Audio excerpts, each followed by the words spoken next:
Hello friends, இது இன்றைக்கி என்னென்னு பார்த்தீங்கன்னா, கடையில் கொஞ்சம் ரொம்ப டஸ்ட்டு ஏறிடுச்சு. அதனால் அன்றைக்கி ஒரு இடமா எடுத்து துடைப்போம்னு சொல்லி துடைச்சிட்டு இருந்தேன்.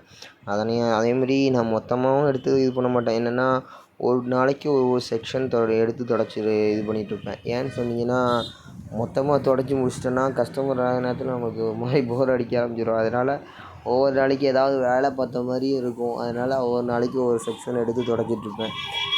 நோன்பு டைமில் துடைக்கவே என்னால் முடியலை. அதனால் ரொம்ப டஸ்ட் ஏறி போயிடுச்சு. அதனால் ஒரு இடமா எடுத்து துடைச்சிக்கிட்டு இருந்தேன். இன்றைக்கி ஒரு நாளைக்கு இந்த செக்ஷனை சைடை ஃபுல்லாத்தையும் துடைச்சி ஏற்றிட்டேன்.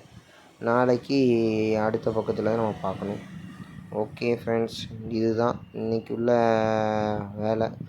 அதுக்காக அந்த ஒரு ரேக்கு மட்டும் தான் துடைச்சேன்னு நினச்சிடாதீங்க. ஃபுல்லாகவே நான் துடைச்சிட்டேன். ஆனால் அதெல்லாம் வீடியோவில் எடுத்து காட்ட முடியாது.